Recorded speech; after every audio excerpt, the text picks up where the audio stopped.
എന്താല്ലേ ഒരു തെറ്റും ചെയ്യാത്ത നമ്മുടെ മുഖ്യമന്ത്രി വി ഡി സതീശന്റെ കോലം വീണ്ടും കത്തിക്കുകയാണ്. ആരെന്നല്ലേ? സംഘപരിവാർ സംഘികളാണ് കത്തിക്കുന്നത്. അവർക്കുള്ള ചുട്ട മറുപടി ഞാനിപ്പോൾ കൊടുക്കാം. എന്തിന് കത്തിച്ചു എന്ന് ഞാൻ പറയാം. നമ്മുടെ ലാലേട്ടൻ കൂടി ഇടപെട്ടിട്ടുണ്ട്. അതായത് മോഹൻലാൽ, നമ്മുടെ ലാലേട്ടൻ ഇതിനെക്കുറിച്ചിട്ട് ചില കാര്യങ്ങൾ പറയുന്നുണ്ട്. പൊന്നുമനുഷ്യന്മാരെ, ചാണ്ടി ഉമ്മന്, രമേശ് പിഷാരടി കുറേ പേർ ഇടപെട്ടിട്ടുണ്ട്. എല്ലാവർക്കും പറയാനുള്ളത് ഞാൻ പറഞ്ഞുതരാം. ആദ്യം നിങ്ങൾ ഈ ഒരു വീഡിയോ കാണണം. അതായത് നമ്മുടെ മുഖ്യമന്ത്രിക്ക് ജാതി മത ഭേദമില്ല. നമ്മുടെ മുഖ്യമന്ത്രി മുസ്ലിം പള്ളിയിലും പോകുന്നുണ്ട്, അമ്പലത്തിലും പോകുന്നുണ്ട്. നിങ്ങൾ ഈ വീഡിയോ കാണുന്നത് ക്രിസ്ത്യൻ ചർച്ചിൽ പോയതാണ്.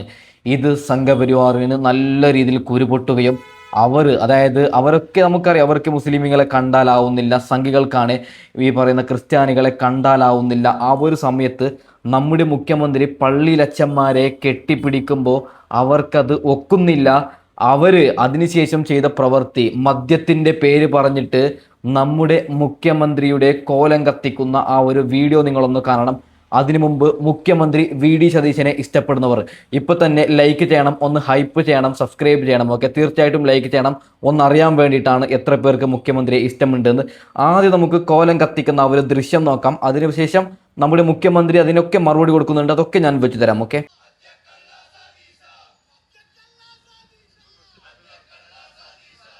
നാണമുണ്ടോ ഇവറ്റകൾക്ക്?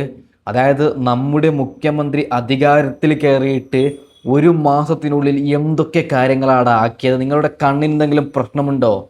അതായത് സംഘപരിവാറിനും ഈ പറയുന്ന ഇവറ്റകൾക്ക് വി ഡി സതീശനെ കാണാൻ പറ്റാത്ത അവസ്ഥയാണ്. അതായത് അത്രയും ജനങ്ങൾക്ക് വേണ്ടി സഹായിക്കുന്ന വി ഡി സതീശന് ജാതി മതമില്ലാതെ പ്രവർത്തിക്കുന്നത് ഇവറ്റകൾക്ക് പിടിക്കുന്നില്ല. അതിനുവേണ്ടി പച്ചക്കള്ള സതീശൻ എന്ന് പറയാൻ ഇവറ്റകൾക്ക് എന്ത് അധികാരമാണുള്ളത്? പൊന്നു വി ഡി സതീശൻ സർക്കാരിനോട് എനിക്ക് പറയാനുള്ളത്, ഇതിൽ എല്ലാത്തിനെയും പിടിച്ച് അറസ്റ്റ് ചെയ്യണം. ഒരു മുഖ്യമന്ത്രി, കേരളത്തിലുള്ള ഒരു മുഖ്യമന്ത്രിയെ കള്ളാന്ന് വിളിക്കാൻ ഇവറ്റകൾക്ക് ആരാണ് അധികാരം കൊടുത്തത്? അതായത് മുഖ്യമന്ത്രി കട്ടതിൻ്റെ എന്തെങ്കിലും ഒരു തെളിവുണ്ടെങ്കിൽ മാത്രമല്ലേ ഇങ്ങനെ വിളിക്കാൻ പറ്റത്തുള്ളൂ? എന്തിൻ്റെ അടിസ്ഥാനത്തിലാണ് സംഘികളെ നിങ്ങൾ വിളിക്കുന്നത്? കള്ളന്മാർ നിങ്ങളാണ്. നിങ്ങൾക്ക് നാണമുണ്ടോ? ഉളുപ്പ് എന്ന് പറയുന്ന സാധനമുണ്ടോ? മുഖ്യമന്ത്രിയുടെ കോലം കത്തിക്കാൻ നാണമില്ലാത്ത വൃത്തിവെട്ടവന്മാർ. പൊന്നുമനുഷ്യന്മാരെ, നമ്മുടെ മുഖ്യമന്ത്രി പാവങ്ങൾക്ക് സഹായിക്കുന്ന കുറേ വീഡിയോ ദൃശ്യങ്ങളുണ്ട്, എല്ലാം വെച്ചു തരാം. നിങ്ങൾ ഈ ഒരു വീഡിയോ കാണണം. അങ്ങനെ അസ്വസ്ഥനാവുന്നത് അങ്ങിരിക്കും. ഞാൻ അങ്ങക്ക് വഴങ്ങാന്ന്, ഞാൻ അങ്ങക്ക് വഴങ്ങാം. ഒരു മര്യാദ ഉണ്ട്. ഞാൻ എൻ്റെ ഒരു പോയിന്റ് കംപ്ലീറ്റ് ചെയ്തിട്ട് വഴങ്ങാം. അങ്ങേ പോലെ ഒരാൾ എഴുന്നേറ്റ് ഞാൻ വഴങ്ങായിരിക്കോ? ഞാൻ വഴങ്ങാം. അങ്ങ് പ്രക്ഷുബ്ധനാവല്ലേ, ശോഭിക്കല്ലേ, അങ്ങനെ ചെയ്യല്ലേ. ഞാൻ let me complete my point. I am on my legs. You don't have any right. No. To interrupt. No.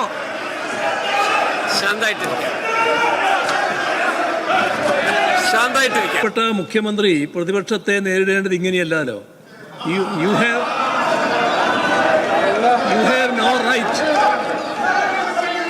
Have no right എന്നാണ് പറഞ്ഞത്. അങ്ങനെയാണോ നേരിടേണ്ടത്? അങ്ങനെയാണോ പ്രതിപക്ഷത്തെ നേരിടേണ്ടത്? അങ്ങനെയാണോ പ്രതിപക്ഷത്തോട് സംസാരിക്കേണ്ടത്? കേക്കോ, അങ്ങ് ശാന്തമായി കേക്കൂ. അങ്ങ് 10 വർഷക്കാലം ഈ സംസ്ഥാനം ഭരിച്ച മുഖ്യമന്ത്രിയായിരുന്നു. അങ്ങയുടെ ഗവൺമെന്റ് നയം അവസാനമായി പറയാനുള്ള അധികാരം അങ്ങേക്ക് തന്നെയായിരുന്നു. അതുപോലെ തന്നെ ഈ ഗവൺമെന്റിന്റെ നയം എന്താണ് എന്ന് ഈ സഭയെ അറിയിക്കേണ്ടത് മുഖ്യമന്ത്രിയാണ്. അപ്പൊ ദയവായിട്ട് അങ്ങ് ഇതിനോട് സഹകരിക്കും. വിയോജിപ്പുണ്ടാകാം, ഇല്ലെന്ന് ഞാൻ പറയുന്നില്ല. ഞങ്ങളെതിരല്ല. ഏത് ഗവൺമെന്റും ആ ഗവൺമെന്റ് നയം വിശദമാക്കണമല്ലോ. അത് മുഖ്യമന്ത്രി തന്നെയാണല്ലോ സംസാരിക്കേണ്ടത്. അതിനെയൊന്നും ഞങ്ങൾ തടസ്സപ്പെടുന്നില്ല. ഇവിടെ അദ്ദേഹം കേരളം എത്തിച്ചേർന്നൊരു സ്ഥിതിയെ വിശേഷത്തെ പറ്റി പറഞ്ഞു. അതാണ് ബഹുമാനപ്പെട്ട ബാലഗോപാൽ ചോദ്യം ചെയ്തത്. അത് CAG റിപ്പോർട്ടിൻ്റെ അടിസ്ഥാനത്തിൽ ചോദ്യം ചെയ്യാനാണ് ശ്രമിച്ചത്. അത് പറയാനാണ് അദ്ദേഹം നോക്കിയത്. ആ കാര്യത്തിൽ അദ്ദേഹം വഴങ്ങാന്ന് പറഞ്ഞിട്ട് പിന്നെ പറഞ്ഞത് യു ഹാവ് നോ റൈറ്റ് എന്നാണ്. അങ്ങനെയാണ് ഒരു സമീപനം സ്വീകരിക്കേണ്ടത്. അതാണ് പ്രശ്നം. അദ്ദേഹം പറഞ്ഞത് വെർബാറ്റം ഞാൻ പറയാം. You don't right to interrupt എന്നേ പറഞ്ഞുള്ളൂ. ഇന്ററപ്റ്റ് ചെയ്യാൻ കേക്കോ അദ്ദേഹത്തിന് 90 മിനിറ്റ് ആ ഗവൺമെന്റിനുള്ള ആ 90 മിനിറ്റിനകത്ത് നിന്ന് അദ്ദേഹം സംസാരിക്കുകയാണ്. You have no right to interrupt എന്ന് പറഞ്ഞാൽ നമ്മൾ ഇന്ററപ്റ്റ് ചെയ്യുന്നതിന് അവകാശമില്ല എന്നല്ലേ പറഞ്ഞത്. അതുകൊണ്ട് ദയവായിട്ട് അത് കേൾക്കൂ. ബഹുമാനപ്പെട്ട മുഖ്യമന്ത്രി തുടരും. സർ, ഞാൻ വളരെ കൃത്യമായിട്ട് അദ്ദേഹം എഴുന്നേറ്റപ്പോൾ തന്നെ അദ്ദേഹത്തിന് വഴങ്ങാം. Let me complete my point എന്ന് പറഞ്ഞു. ഞാൻ മുഖ്യമന്ത്രി ആയി അങ്ങ് ഇവിടെ ഇരിക്കുന്ന സമയത്ത് ഞാൻ എഴുന്നേൽക്കുമ്പോൾ അങ്ങോട്ട് പറയാറുണ്ട് വഴങ്ങാം എന്ന് പറയുമ്പോൾ ഇദ്ദേഹം അങ്ങയുടെ അടുത്തിരിക്കുന്ന ഈ അംഗം ബഹളം ഉണ്ടാക്കിയതുപോലെ ഞാൻ എന്തെങ്കിലും ബഹളം ഉണ്ടാക്കിയിട്ടുണ്ടോ? അപ്പം ഞാനിരിക്കും അപ്പം അങ്ങ് ഇരുന്ന് തരും, അങ്ങ് എനിക്ക് വഴങ്ങി ഞാൻ എപ്പോഴെല്ലാം എഴുന്നേറ്റിട്ടുണ്ട് പ്രതിപക്ഷ നേതാവായി അന്നെല്ലാം മുഖ്യമന്ത്രിയായിരുന്നു അങ്ങ് വഴങ്ങി തന്നിട്ടുണ്ട്. ഞാൻ വഴങ്ങാന്ന് പറഞ്ഞു. പക്ഷെ അദ്ദേഹം എന്താ ചെയ്തത്? അദ്ദേഹം നിരന്തരമായി ഞാൻ പ്രസംഗിക്കുമ്പോൾ എൻ്റെ പോയിന്റ് കംപ്ലീറ്റ് ചെയ്യാതിരിക്കാൻ വേണ്ടി ബഹളം ഉണ്ടാക്കി. അങ്ങേ പോലെ ഒരാൾക്ക് യോജിച്ചല്ല. ഓക്കെ, ഒരു കാര്യം ഞാൻ പറയാം. ഇവിടെ പിണറായി വിജയന് ഒന്നും ചെയ്യാൻ പറ്റാത്ത അവസ്ഥയാണ്. ഞാൻ അയാളെ ചെറുതാക്കുന്നതല്ല. അതായത് മുഖ്യമന്ത്രി വി ഡി സതീശൻ ഒരു ജനകീയനാണ്, പോരാത്തതിന് അദ്ദേഹം ഒരു അഡ്വക്കേറ്റാണ്. അദ്ദേഹത്തിൻ്റെ വായിൽ നിന്ന് വീഴുന്നത് നല്ല നല്ല വാക്കുകളാണ്. അതിനാർക്കും ഡിഫെൻഡ് ചെയ്യാൻ സാധിക്കുന്നില്ല എന്നാണ്. അതായത് അത്രയും ഉറപ്പായിട്ടുള്ള ഒരു വാക്കാണ് നമ്മുടെ മുഖ്യമന്ത്രി വി ഡി സതീശൻ പാലിക്കുന്ന വാക്കാണ്. അപ്പോൾ പ്രതിപക്ഷ നേതാവിന് അതിനെ എതിർക്കണം. അദ്ദേഹം ഒരു പ്രതിപക്ഷ നേതാവാണ്. പക്ഷേ അദ്ദേഹത്തിന് വക്കത്തില്ല, അദ്ദേഹത്തിനെ കൊണ്ട് പറ്റുന്നില്ല എന്നാണ് ഈ ഒരു വീഡിയോ ദൃശ്യത്തിൽ ഞാൻ നിങ്ങളും മനസ്സിലാക്കുന്നത്. പൊന്നുമനുഷ്യന്മാരെ, നിലവിൽ ഏറ്റവും കൂടുതൽ ചർച്ചയാവുന്നത് സ്വകാര്യ ബസ്സുകൾക്ക് ആരുണ്ട്. KSRTCയിൽ ഫ്രീ ആയപ്പോൾ സ്വകാര്യ ബസ് ഉടമകൾ പട്ടിണിയിലാണെന്ന്. അതിന് നമ്മുടെ മുഖ്യമന്ത്രി പരിഹരിച്ചിട്ടുണ്ട് ആ ഒരു പ്രശ്നം. ആ ഒരു വീഡിയോ ഞാൻ വെച്ചു തരാം. നമ്മുടെ മോഹൻലാൽ മുഖ്യമന്ത്രിയെ കുറിച്ചിട്ട് പറയുന്നുണ്ട്. പാവങ്ങളെ സഹായിക്കുന്ന വീഡിയോ ദൃശ്യമുണ്ട്. നമ്മുടെ രമേശ് പിഷാരടി സംസാരിക്കുന്നുണ്ട്. എല്ലാം വെച്ചു തരാം. നമുക്ക് ഈ പറയുന്ന സ്വകാര്യ ബസ്സുകൾക്ക് വേണ്ടിയിട്ട് മുഖ്യമന്ത്രി വി ഡി സതീശൻ പറയുന്നത് ജസ്റ്റ് ഒന്ന് കേട്ട് നോക്കാം. ഓക്കെ, അവര് വലിയ പ്രതിസന്ധിയെ നേരിടുകയാണ്. വലിയ പ്രതിസന്ധി. ഇപ്പൊ KSRTCയിൽ സ്ത്രീകൾക്ക് സൗജന്യം കൊടുത്തുകൊണ്ടൊന്നല്ല, അതിനു മുമ്പ് തന്നെ കോവിഡ് കഴിഞ്ഞപ്പോഴേക്കും അത് തകർന്നു. 32,000 പ്രൈവറ്റ് ബസ് ഉണ്ടായിരുന്നിടത്ത് 10,000-ൽ താഴെയായി പ്രൈവറ്റ് ബസ്. ഈ ഗവൺമെന്റിന്റെ പ്രഖ്യാപിത നയം പ്രൈവറ്റ് ട്രാൻസ്പോർട്ട് ആയിട്ടല്ല അവരെ കാണുന്നത്. അവര് തകർന്നു പോകാതിരിക്കാൻ അവരെ താങ്ങി നിർത്താൻ വേണ്ടിയിട്ടുള്ള എല്ലാ സഹായവും ചെയ്യും. അതിന്റെ സഹായത്തിന്റെ ഭാഗമായിട്ടാണ് ഈ സംസ്ഥാനത്തിന്റെ ചരിത്രത്തിൽ ഒരിക്കലും കൊടുക്കാത്ത തരത്തിൽ 50% ടാക്സ് റിഡക്ഷൻ കൊടുത്തു. 50%. എന്താണ്?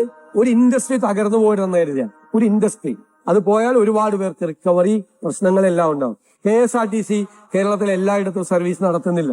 KSRTC സർവീസ് നടത്താത്ത സ്ഥലത്തുകൂടി സർവീസ് നടത്തേണ്ടത് പ്രൈവറ്റ് ട്രാൻസ്പോർട്ടാണ്. അതൊരു ഇൻഡസ്ട്രി ആയിട്ടാണ് ഗവൺമെന്റ് കാണുന്നത്. ആ ഇൻഡസ്ട്രിയെ ഇനിയും പറ്റാവുന്നത്രയും സഹായങ്ങൾ നൽകി ആ ഇൻഡസ്ട്രി തകർന്നു പോകാതിരിക്കാൻ വേണ്ടി പ്രൊട്ടക്ട് ചെയ്യും. ഇതാണ് നമ്മുടെ മുഖ്യമന്ത്രി. ഓക്കെ, ആരും പേടിക്കണ്ട. ഇവിടെ കേരളത്തിൽ വി ഡി സതീശൻ ഭരിക്കുന്നുണ്ടെങ്കിൽ പൊന്നുമനുഷ്യന്മാരെ ആരും പട്ടിണിയാവത്തില്ല. നിങ്ങൾ ഈ ഒരു വീഡിയോ ദൃശ്യം നോക്കണം. നല്ലവരായ പെൺകുട്ടികൾക്ക് പറഞ്ഞ വാക്ക് മുഖ്യമന്ത്രി പാലിക്കുകയാണ്.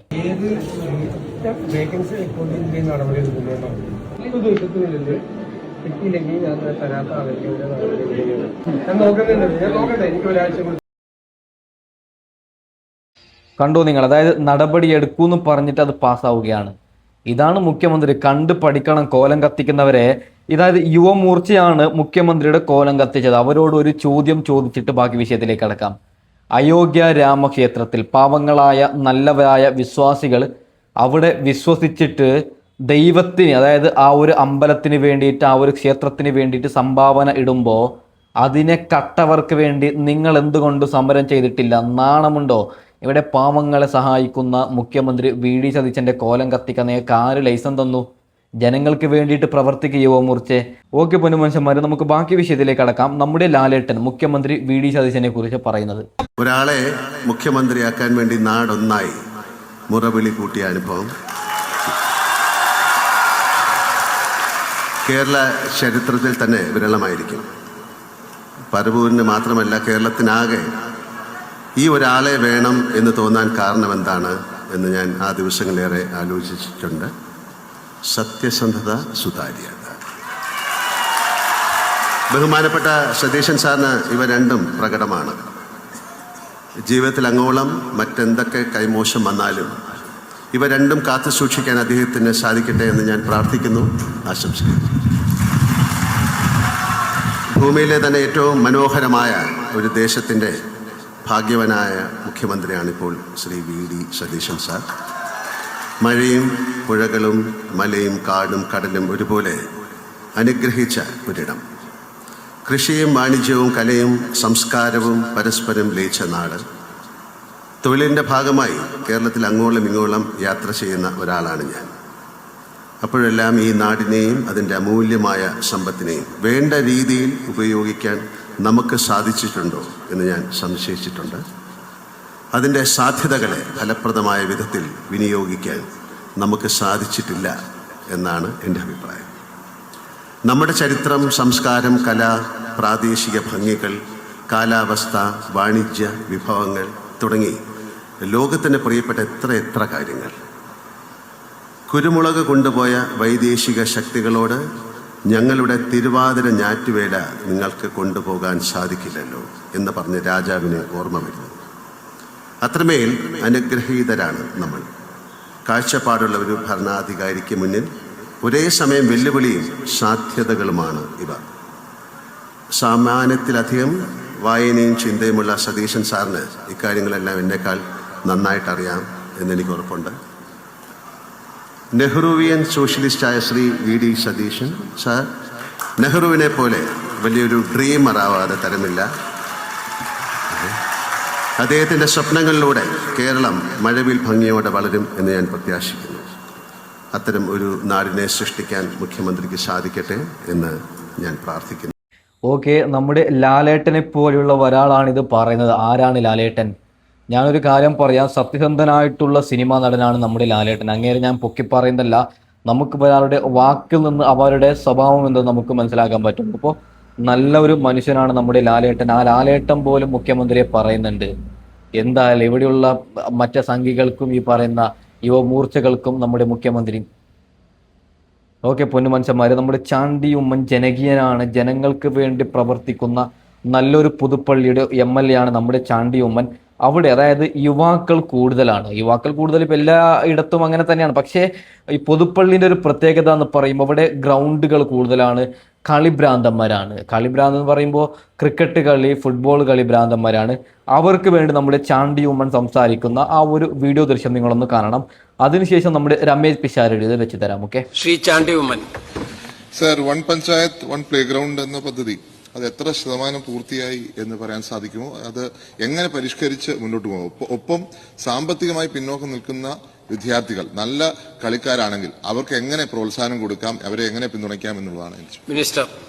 സർ, ഒരു പഞ്ചായത്ത് ഒരു കളിസ്ഥലം എന്ന പദ്ധതിയുടെ ഭാഗമായി 50% പണം MLA MP ആസ്തി വികസന ഫണ്ടും അതുപോലെ തന്നെ തദ്ദേശ സ്വയംഭരണ സ്ഥാപനങ്ങളും വിവിധ CSR ഫണ്ടുകളും ഉപയോഗിക്കുകയും അതുപോലെ തന്നെ 50% കായിക വകുപ്പിന്റെ പ്ലാൻ ഫണ്ടിൽ നിന്നുമാണ് അനുവദിക്കുന്നത്. ഇതിന്റെ ഓപ്പറേഷനുമായി ബന്ധപ്പെട്ട ഒരു സ്റ്റാൻഡേർഡ് ഓപ്പറേറ്റിംഗ് പ്രൊസീജിയർ SOP സർക്കാർ പുറപ്പെടുവിക്കുകയും അതിന്റെ ഭാഗമായ പ്രവർത്തനങ്ങൾ മുന്നോട്ട് പോവുകയും ചെയ്തിട്ടുണ്ട്. പക്ഷേ നിലവിൽ 124 കളിസ്ഥലങ്ങൾ മാത്രമാണ് ആദ്യഘട്ടത്തിൽ കണ്ടെത്താൻ വേണ്ടി കഴിഞ്ഞത്. പിന്നീട് 4/2/2026 ഉത്തരവ് പ്രകാരം 30 കളിസ്ഥലങ്ങളും 15/3/2026 ഉത്തരവ് പ്രകാരം 36 കളിസ്ഥലങ്ങളും കൂട്ടിച്ചേർക്കുകയുണ്ടായി. ആകെ 190 കളിസ്ഥലങ്ങൾ മാത്രമാണ് ഇതുവരെ ഐഡന്റിഫൈ ചെയ്തിട്ടുള്ള കളിസ്ഥലങ്ങളുടെ പട്ടികയിലുള്ളൂ. നിലവിൽ 27 കളിസ്ഥലങ്ങൾ മാത്രമാണ് നിലവിൽ പൂർത്തീകരിക്കപ്പെട്ടിട്ടുള്ളത്. അത് പദ്ധതി ലക്ഷ്യം വെക്കുന്നതിന്റെ 5% മാത്രമാണ് എത്തിച്ചേർന്നിട്ടുള്ളത്. പദ്ധതി കുറെ കൂടി വിപുലമായും കാര്യക്ഷമമായി നടപ്പിലാക്കുന്നതുമായി ബന്ധപ്പെട്ട കാര്യങ്ങൾ സർക്കാർ ആലോചിക്കുന്നുണ്ട്. മാത്രമല്ല, ഒരു പഞ്ചായത്തിൽ ഒരു കളിസ്ഥലം എന്ന രീതിയിലേക്ക് വരുമ്പോൾ പ്രാദേശികമായി ഗ്രൗണ്ടുകളുടെ അവൈലബിലിറ്റി ഒരു പ്രധാനപ്പെട്ട ഗുണകരമായ ഒരു കാര്യമായി മാറുകയും ചെയ്യും. നമ്മുടെ ഗ്രൗണ്ടുകളെ സംബന്ധിച്ച് പൊതുവിൽ നിലനിൽക്കുന്ന ഒരു ബോധ്യം എന്ന് പറയുന്നത് ഗ്രൗണ്ടുകൾ എപ്പോഴും പുരുഷന്മാർക്ക് മാത്രമായി നിലനിൽക്കുന്നതാണ് എന്നൊരു പൊതുബോധ്യം നമ്മുടെ സമൂഹത്തിനകത്തുണ്ട്. ഗ്രൗണ്ടുകളിലേക്ക് സ്ത്രീകളുടെ കൂടി സാന്നിധ്യം വരാതിരിക്കുന്നതിന് കാരണം പലപ്പോഴും അടിസ്ഥാനപരമായ സൗകര്യങ്ങൾ ഇല്ലാത്തതുകൊണ്ടാണ്. അതുകൊണ്ട് തന്നെ ഈ ഒരു പഞ്ചായത്ത് ഒരു കളിസ്ഥലം എന്ന ഈ പദ്ധതി മുന്നോട്ട് കൊണ്ടുപോകുന്നതോടൊപ്പം അവിടെ പ്രാദേശികമായ സ്ത്രീകൾക്കും എല്ലാവർക്കും കൂടി പങ്കെടുക്കാവുന്ന രീതിയിലേക്ക് അതിന്റെ അടിസ്ഥാന സൗകര്യങ്ങൾ മെച്ചപ്പെടുത്തുന്നതോടൊപ്പം തന്നെ ഫ്ലഡ് ലൈറ്റഡ് ആക്കുന്ന കാര്യങ്ങളെപ്പറ്റി കൂടി സർക്കാർ ആലോചിക്കുന്നുണ്ട്. വൈകുന്നേരങ്ങളിൽ 5 മണി മുതൽ രാത്രി 10 മണി വരെ നീണ്ടു നിൽക്കുന്ന രീതിയിൽ കളിസ്ഥലങ്ങൾ ഉപയോഗിക്കാൻ വേണ്ടി കഴിഞ്ഞാൽ അത് ലഹരിക്കെതിരെ ഒരു വലിയ പ്രചരണ മാർഗം കൂടിയായിട്ട് മാറും. ചെറുപ്പക്കാർ കൂടുതലായി എൻഗേജ് ചെയ്യും. അവർ കൂടുതലായി എൻഗേജ് ചെയ്യുന്നതോടുകൂടി അതൊരു പാരലായിട്ടുള്ള ഒരു നൈറ്റ് ലൈഫ് സംവിധാനത്തിലേക്ക് കൂടി മാറും. ഏതെങ്കിലും പ്രദേശത്ത് ഒരു തട്ടുകടയോ ചായക്കടയോ തുടങ്ങി കുറെ ചെറുപ്പക്കാർ വന്ന് ചായ കുടിച്ച് നിൽക്കുന്നതല്ല, മറിച്ച് പകൽ എങ്ങനെയാണോ ആളുകൾ എൻഗേജ് ചെയ്യുന്നത് അതുപോലെ തന്നെ വൈകുന്നേരങ്ങളിലും രാത്രികളിലും എൻഗേജ് ചെയ്യാൻ സാധിച്ചാൽ, ഗ്രൗണ്ടുകൾ ആ തരത്തിൽ ഉപയോഗിക്കാൻ വേണ്ടി സാധിച്ചാൽ, നേരത്തെ ചോദിച്ചതുപോലെ തന്നെ നമ്മുടെ പ്രദേശത്തെ നാട്ടുമ്പുറങ്ങളിലെ ചെറുപ്പക്കാർക്ക് കൂടുതലായി കായിക മേഖലയിൽ ഉയർന്നു വരാൻ. ഓക്കെ, നല്ല കാര്യമാണ്. അതായത് സ്ത്രീകളും കളിക്കുന്നുണ്ടെങ്കിൽ കളിക്കട്ടെ. ഗ്രൗണ്ടിൽ ക്രിക്കറ്റ് ആയാലും ഫുട്ബോൾ ആയാലും അവരും മനുഷ്യജന്മമാണ്. അതിന് ഞാനൊന്നും പറയുന്നില്ല. ബിഗ് സല്യൂട്ട് തന്നെ കൊടുക്കുകയാണ്. പൊന്നുമനുഷ്യന്മാരെ, നമ്മുടെ രമേശ് പിഷാരടി പാവങ്ങളെ സഹായിക്കുന്ന, പാവങ്ങൾക്ക് വേണ്ടി നിയമസഭയിൽ സംസാരിക്കുന്ന ഒരു വീഡിയോ ദൃശ്യം വെച്ചതിന് ശേഷം നമുക്ക് വൈൻഡ് അപ്പ് ചെയ്യാം. ഓക്കെ, ശ്രീ രമേശ് പിഷാരടി പുതിയ കേരളമാണ് ഓഫർ ചെയ്തിരിക്കുന്നത്. ആളുകൾ അതിൽ എന്തുമാത്രം വിശ്വാസം അർപ്പിച്ചിരിക്കുന്നു എന്നുള്ളതിന്റെ തെളിവാണ് ഇവിടെയുള്ള എല്ലാ MLA-മാരുടെ ഓഫീസിലും നിയമസഭയിലും ഇപ്പോൾ കാണുന്ന ഈ ഒരു വലിയ തിരക്ക് എന്ന് പറയുന്നത് ജനങ്ങളുടെ ആവശ്യങ്ങൾ നടത്തിക്കൊടുക്കുക എന്ന പൊതുപ്രവർത്തകരുടെ ആവശ്യം നടത്തുന്നതിന് അത്യാവശ്യമായ ഒരു കാര്യം കൂടെ ഞാൻ ഈ അവസരത്തിലൊന്ന് ഓർമ്മിപ്പിക്കാൻ ശ്രമിക്കുകയാണ് സാർ. പുതിയ ഒരാളെന്നുള്ള നിലയിൽ എൻ്റെ ഒരു അക്കാഡമിക് ഇൻട്രസ്റ്റ് കൊണ്ട് ഇതിന്റെ ഡിമാൻഡ് ആൻഡ് സപ്ലൈയെ പറ്റി ഞാൻ വെറുതെ ഒരു പഠനം നടത്തി. ഒരു മാസമാകുന്ന സാഹചര്യത്തിൽ ഞാൻ ഒരു അനലിറ്റിക്സ് എടുത്തു. അത് വെച്ച് എനിക്ക് മനസ്സിലായ ഒരു കാര്യം, MLA എന്നുള്ള നിലയിൽ നമ്മൾ 5 കൊല്ലമാണ് ഒരു MLA-യുടെ ടേം എങ്കിൽ അത് 365 × 5 1825 ദിവസങ്ങളാണ്. ഒരു MLA ഓഫീസിൽ സാധാരണഗതിയിൽ ഒരു 40 നിവേദനങ്ങൾ ഒരു ദിവസം നമുക്ക് കിട്ടുന്നുണ്ട്. 40 നിവേദനങ്ങൾ. ഈ 40 നിവേദനങ്ങൾ നമ്മൾക്ക് ഒരു ദിവസം കിട്ടുകയാണെങ്കിൽ ഏകദേശം 100 ദിവസമാകുമ്പോൾ ഇതിന്റെ എണ്ണം 4000 എണ്ണമാണ്. ഈ 1825 ദിവസങ്ങൾ MLA ആയിരിക്കുന്ന ഒരാൾക്ക് 100 ദിവസം കൊണ്ട് 4000 നിവേദനങ്ങൾ കിട്ടുന്നുണ്ട്. ഈ 4000 നിവേദനങ്ങൾ എന്ന് ഞാൻ പറയുന്നത് നമ്മൾ കല്യാണത്തിന് പോകുമ്പോൾ നേരിട്ട് പറയുന്നതും വഴിയിൽ കാണുമ്പോൾ പറയുന്നതും വാട്സപ്പിലൂടെ തരുന്നതും ഇമെയിലിലൂടെ തരുന്നതും ഫോണിലൂടെ വിളിച്ചു പറയുന്നതും എല്ലാം ഒഴിവാക്കിയിട്ടാണ് ഈ 4000 നിവേദനങ്ങൾ നമുക്ക് കിട്ടുന്നത്. അപ്പം ഇത് പ്രോസസ്സ് ചെയ്യുക എന്ന് പറയുന്നത് നമ്മൾ വളരെ സ്പീഡാക്കി കൊടുക്കുമ്പോഴാണ് ജനങ്ങളുടെ ആവശ്യങ്ങൾ നമുക്ക് കൃത്യമായിട്ട് അഡ്രസ്സ് ചെയ്യാനും അത് കേൾക്കാനും എല്ലാം പറ്റുള്ളൂ. ഇവർ പറയുന്നുണ്ട്, ഇവർ എഴുതി തരുന്നുണ്ട്, അവരെ നമ്മൾ കേൾക്കണം. അപ്പോൾ ഡെപ്യൂട്ടേഷൻ കഴിഞ്ഞ് നമ്മൾക്ക് ഒരാൾക്കുള്ളത് 2 സ്റ്റാഫുകളാണ്. ഇതിൽ ഒരു സ്റ്റാഫിനെ ബഹുഭൂരിപക്ഷ MLA-മാരും ഡ്രൈവർമാരായിട്ടാണ് നിയോഗിച്ചിട്ടുള്ളത്. പിന്നീടുള്ളത് ഒരു സ്റ്റാഫും കൂടെയാണ്. MLA എന്നുള്ള നിലയിൽ ഈ കാര്യങ്ങൾ കൂടാതെ നടത്തേണ്ടുന്ന പൊതുകാര്യങ്ങൾ, നിയമസഭയിൽ പങ്കെടുക്കേണ്ട കാര്യങ്ങളെല്ലാം നമ്മൾ മാറി നിൽക്കുമ്പോൾ ഇത്രയധികം ഡാറ്റ പ്രോസസ്സ് ചെയ്യുക, ഇത്രയധികം ആളുകളുടെ ആവശ്യങ്ങൾ പരിഗണിക്കുക എന്ന് പറയുന്നത് കുറച്ച് ശ്രമകരമായ ജോലിയാണ്. ഇപ്പൊ കഴിഞ്ഞ ദിവസം ഇവിടെ ഇൻഡിഗോ ഓഫീസിൽ ചായ കൊടുക്കാൻ പോയി. ഇപ്പൊ ആ ചേട്ടൻ ചായ വെച്ചിട്ട് കൈ ഒരൊറ്റ കുട ഉടഞ്ഞു. അപ്പൊ ഞാൻ ചോദിച്ചു എന്തു പറ്റി ചേട്ടാ? ചായ കൊടുത്ത് എന്റെ കൈ കഴച്ചു. കാരണം 10 വർഷം ഈച്ചയും പൂച്ചയില്ലായിരുന്ന സ്ഥലമാണ്, ഇപ്പൊ നിറച്ച ആളാണ് എന്ന് പറഞ്ഞു. അപ്പോ ജനങ്ങളുടെ ഇത്രയും വരുന്ന ഒരു ആവശ്യം ഞാനിതിനെ പഠിച്ചു നോക്കിയപ്പോൾ ഇത്രയും 100 ദിവസം കൊണ്ട് 4000 ആകുമ്പോൾ 1800 ദിവസത്തിൽ അത് എത്രയാണ്? അപ്പൊ അതിനെ പരിഗണിക്കാനും അതിനെ വായിക്കാനും കൃത്യമായ ഡിപ്പാർട്ട്മെന്റുകളിലേക്ക് അയക്കാനും പ്രതിഭാശാലിയായിട്ടുള്ള ഒരാളെ നമുക്ക് നിയോഗിക്കേണ്ടതായിട്ടുണ്ട് എല്ലാ ഓഫീസിലും. അത് MLA-യുടെ സ്റ്റാഫ് എന്നാണ് പറയുന്നതെങ്കിലും അത് ജനങ്ങളുടെ ആവശ്യങ്ങൾ പരിഗണിക്കുന്നതിന് അത്യാവശ്യമായിട്ടുള്ളൊരു കാര്യമായിട്ടാണ് എനിക്ക് തോന്നുന്നത്. അത് ഞാൻ ബഹുഭൂരിപക്ഷം MLA-മാരോട് സംസാരിച്ചപ്പോഴും അവരുടെ ആവശ്യങ്ങൾ അങ്ങനെ തന്നെയാണ്. കാരണം നമ്മളെല്ലാം 3ാം ലോക രാഷ്ട്രങ്ങളിൽ ജനിച്ചു ജീവിച്ച ആളുകളാണ്. അവിടെ എല്ലാത്തിനും ഒരു കയ്യൂക്കുള്ളവൻ കാര്യക്കാരൻ എന്നുള്ള വ്യവസ്ഥയുണ്ട്. ഒരു 1000 കുട്ടികൾ പഠിക്കുന്ന സ്കൂളിൽ 5 പൈപ്പ് ചോറുണ്ണാൻ വിട്ടാൽ ചോറ്റുപാത്രം എങ്ങനെയാലും കുത്തിക്കയറ്റി കൈ കഴുകുക എന്ന് പറയുന്ന തിരക്ക്, ബസ്സിലാണെങ്കിൽ കയറാൻ തിരക്ക്, സീറ്റ് കിട്ടാൻ തിരക്ക്, സീറ്റ് ഇരിക്കാൻ ഒരു പ്രതിഭ വേണം. അങ്ങനെ ഇവനൊരു കല്യാണ വീട്ടിൽ പോലും 11 മണിക്ക് ചോറുണ്ണേണ്ട സമയം അല്ലെങ്കിൽ പോലും തുറന്നു വെക്കുമ്പോൾ ആളുകൾ ഇടിച്ചു കയറുന്നത് ഈ തിരക്കിനോട് പൊരുതിയാണ് 3ാം ലോക രാഷ്ട്രങ്ങളിലുള്ള ആളുകളെല്ലാം ജീവിച്ചിട്ടുള്ളത്. അപ്പൊ നമ്മുടെ MLA ഓഫീസുകളിലാണെങ്കിലും ഇവിടെയാണെങ്കിലും മന്ത്രിമാരെ കാണാൻ വരുന്നവർക്കാണെങ്കിലും എല്ലാം ചിലർ രാവിലെ തൊട്ട് വൈകുന്നേരം വരെ ഒന്ന് കാണാൻ പറ്റാതെ പോകേണ്ടി വന്നാൽ കയ്യൂക്കുള്ള മറ്റാരോ കയറിപ്പോയാൽ അത് അവരെ ബാധിക്കുന്ന ഒരു പ്രശ്നമാണ് സാർ. അപ്പൊ അവരെ എല്ലാം അഡ്രസ്സ് ചെയ്യുന്നതിന്റെ ഭാഗമായി നമ്മളുടെ സ്റ്റാഫുകളുടെ എണ്ണത്തിൽ ഒരു ചെറിയ വർധന ഉണ്ടായിരുന്നെങ്കിൽ, ഒരാളെയെങ്കിലും കൂടുതൽ നിയമിക്കാൻ പറ്റിയിരുന്നെങ്കിൽ അത് നന്നായിരുന്നു. ഇത് MLA-മാർക്ക് വേണ്ടി എന്ന് പറയുന്നത് കൊണ്ടാണ് ഇത് കേൾക്കുമ്പോൾ പെട്ടെന്ന് നമുക്കൊരു അസഹിഷ്ണുത തോന്നുന്നത്. അവരാരും വ്യക്തിപരമായ നമ്മുടെ ഒരു സഹായത്തിനുമല്ല, ജനങ്ങളുടെ കാര്യം അഡ്രസ് ചെയ്യുന്നതിന് വേണ്ടിയിട്ടാണ്. ഇത് കൂടെ പരിഗണിക്കണം എന്ന് അഭ്യർത്ഥിച്ചുള്ള ജനങ്ങളുമായി സംവേദിക്കേണ്ടത്, അവരുടെ ആവശ്യങ്ങൾ ഏതു തരത്തിലെല്ലാമാണ് നമ്മൾ പരിഹരിച്ചു കൊടുക്കേണ്ടത് എന്ന് പറയുന്ന സ്ഥലത്തേക്കുള്ള എത്തിച്ചേരാൻ, പ്രത്യേകിച്ച് പാലക്കാടൊക്കെ ഈ ഒരു തരംഗം അത്രയ്ക്ക് ഉണ്ടായിട്ടുള്ള നിയോജക മണ്ഡലങ്ങളല്ല. അപ്പോൾ സമീപത്തുള്ള മണ്ഡലങ്ങളിൽ നിന്ന് പോലും നമ്മുടെ ഗവൺമെന്റിനെ അറിയിക്കേണ്ട കാര്യങ്ങൾ അറിയിക്കാൻ ഒരുപാട് പേര് ഞങ്ങളെപ്പോലുള്ള MLA-മാരെ കാണാനാണ് വന്നുകൊണ്ടിരിക്കുന്നത്. അപ്പോൾ തീർച്ചയായും പാലക്കാടിനും മറ്റു മണ്ഡലങ്ങൾക്കും വേണ്ടി ഇത് പരിഗണിക്കും എന്ന് പ്രതീക്ഷിച്ചുകൊണ്ട് ഒരിക്കൽ കൂടി പൂർണ്ണമായും ഈ ധനകാര്യ ബില്ലിനെ സ്വാഗതം ചെയ്തുകൊണ്ട് ഈ പറഞ്ഞ ഒരു പുതിയ കേരളം സമ്മാനിക്കാൻ നമുക്കാകും എന്ന വലിയ പ്രത്യാശയോടുകൂടി. ഓക്കെ, അതായത് ശോഭാ സുരേന്ദ്രൻ ആയിരുന്നെങ്കിൽ എന്താവുമായിരുന്നു അവസ്ഥ അല്ലേ? പള്ളി ഉണ്ടാവുമായിരുന്നു. ഓക്കെ പൊന്നു മനുഷ്യന്മാരെ, നമ്മുടെ രമേശ് പിഷാരുടെ വാക്ക് നല്ല അടിപൊളി വാക്കാണ്. പാലക്കാട് തെറ്റുപറ്റിയിട്ടില്ല എന്ന് ഞാൻ ഉറപ്പിച്ച് പറയുന്നു. പൊന്നു മനുഷ്യന്മാരെ, തൽക്കാലം വൈൻഡപ്പ് ചെയ്യുകയാണ്. അടുത്ത വീഡിയോ വിടാൻ വരാം. ഓക്കെ.